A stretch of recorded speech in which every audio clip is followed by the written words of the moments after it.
It doesn't matter if you're using the water brush or a brush that you've dipped into a water pot.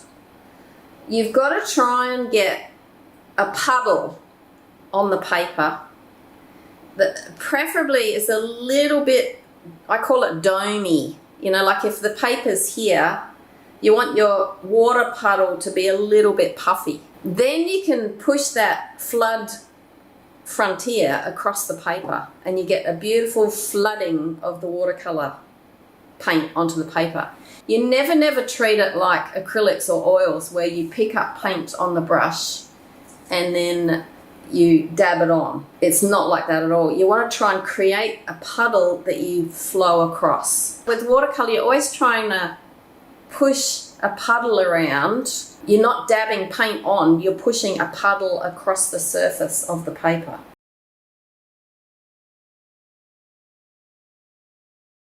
There's a couple of things you got to look for there's probably 3 factors with watercolor paper.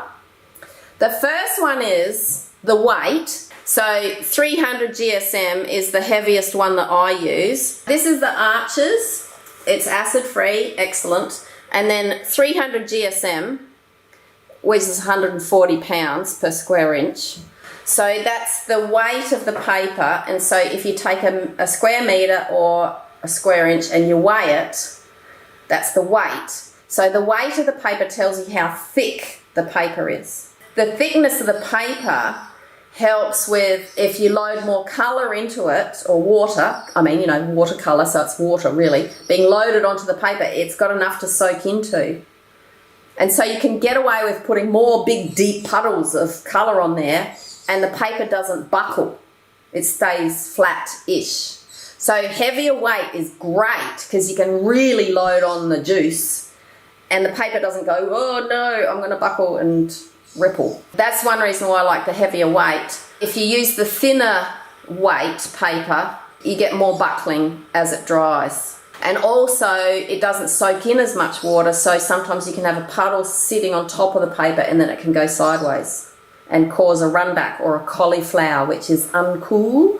So there's 3 types of textures. This is in the good quality pads where they're actually labeling them as this one, or this one. So in some of the cheaper ones they don't even say because they've got their own little mould that they put the paper in and squish it into, and that's their own pattern, and sometimes it doesn't really match what some of the big name brands like Arches and Fabriano and those sort of brands. But in those top watercolour brands, the first one is rough. So rough is really tall mountains and deep valleys across the surface of the paper. Really, really, like you can feel it. It's like big bumps and big valleys. So rough is what I use for really big paintings when I want a lot of texture and excitement to happen in the surface of the paper. So I want really big versions of that sort of stuff going on. And I only use the rough for really huge paintings because if you get a little piece of rough paper, it's got, like it might only have 20 bumps across it. And you try and do a little detailed church or something in there and the spire will be going, whoop, because it'll go up a hill, down a valley, and then like you'll try and draw it even and you won't be able to draw it neatly because your pencil's going boom, boom, boom across the mountains and the valleys. So I never use rough for small artworks, only for big and only when I want really exciting textures to happen. The one that I use the most is medium. It's also known as cold pressed. So when they make this cotton rag paper, they put mushy, wet cotton pulp and they pour it into a mould, a big flat mould, and then they press it. And so cold press, there's no heat involved, it's just a gentle press. And so that is what this pad is. It's my favourite texture to paint on is the medium cold pressed. So this one says cold pressed on here. That's a medium texture. It's my favourite to paint on. Like 90% of my artworks, I'm doing it on cold pressed medium. It's what I always recommend beginners use.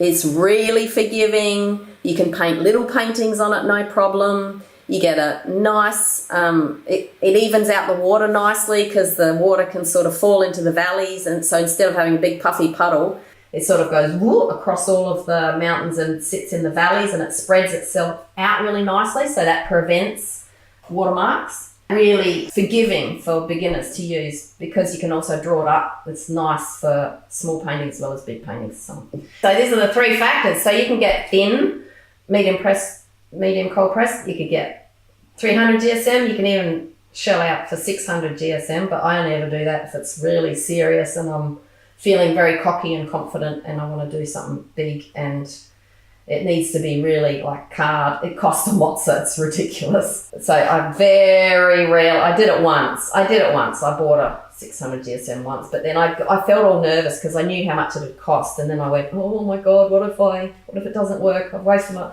I think it's better to just be relaxed about the materials.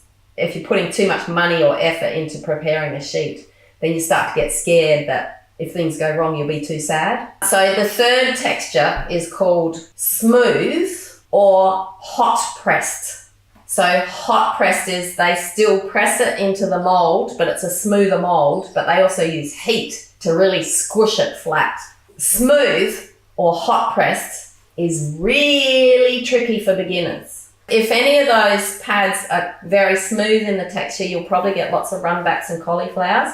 Because smooth paper, it still absorbs the liquid, but because it doesn't spread it nicely between valleys of any texture, it's just smooth paper, really smooth paper, then if you have a puffy puddle and a flat bit, bang, you're going to get a run back where the puffy puddle runs back into the flat bit. Whereas if you've got mountains and valleys, they kind of just run into little rivers between the valleys and it doesn't look so bad at all. I only ever use smooth when I'm doing teeny tiny little fine detail things, or if I'm just doing a little birthday card for someone, then you're not going to put too much water on. It's only a little tiny painting anyway, so you're not going to load like tons of colour on like you have to do for something like that. Upside down this chain, there you go.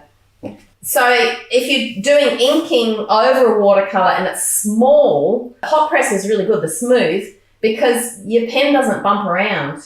It just runs smoothly over the paper. So if you're using one of those pigment pens like this has got that little tiny nib on the end of it there. It's like a sort of tiny felt tip. And if you're using this on the rough or the medium cold pressed paper too much, you'll actually, I've done it, I've worn down the tip. On smooth hot pressed paper, it's much more forgiving on your pens because it's not going bang, mountain, down the river, bang, mountain, as it's going across the paper. That's the 3 papers, and smooth or hot press is the most unforgiving for beginners. You have to really know how to load the colour on and keep the whole paper evenly wet.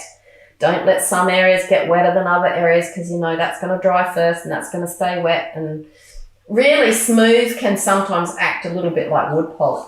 Because it's got no texture, it can't help the water to soak in evenly across the sheet.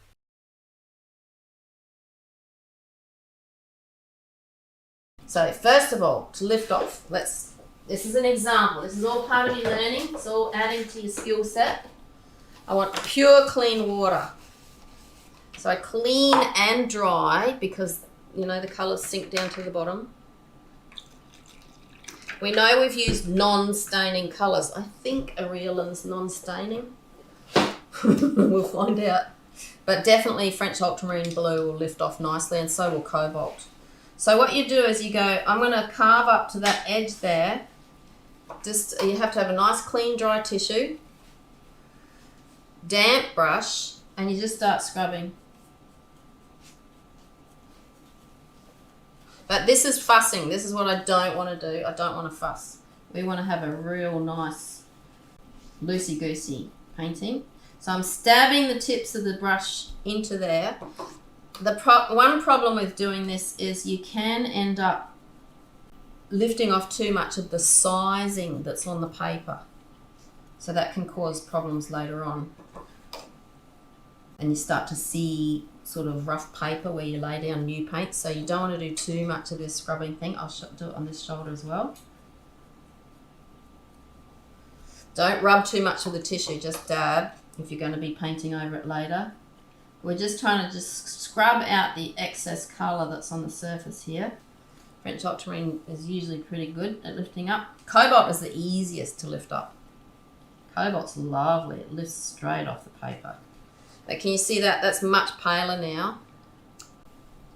If you want to do that, you can for all of these, but you don't need to. So I've just lifted that bit there, bit there.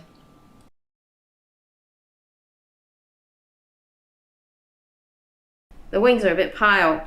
So I'll show you how you might fix that. This is something you can do at home. But you've got to get this sheet totally dry before you untape it. But if you need to adjust the strength in the wings, then this is how you do it. Just get a little bit of water. We just deal with one area at a time. It's easy because you've got this lovely waterproof border on there. This is just like silk painting, honestly. I'll have to have a silk painting class for you guys at some stage. Let's say I'm looking at this one, I'm going, well, this wing, there's turquoise behind it, but I'm not seeing turquoise through the wing. That doesn't make sense. And here there's a bit of turquoise there. Maybe I want to put a bit of purple in this end here, but this one especially. So if I wet the whole wing, one shot as much as possible, using my lovely border that I've got here. Yes. Wet the whole wing with nice wet brush. It's wet. Nice and shiny. Nice and shiny, wet evenly all over. Then I take my turquoise, really pale version of it, and just thump it in there. And it looks a lot more like you're looking through the background there. But I'll go a smidge stronger, because remember it's going to dry so much paler you won't even see it if I leave it that pale. No. So I just go a smidge stronger, make sure I haven't got any yogurt paint in my brush. Looks like I might have. Just soften that out a bit. And that's good. So you don't get any hard edges if you wet the whole area, and then you leave it alone, fold your arms, leave it alone.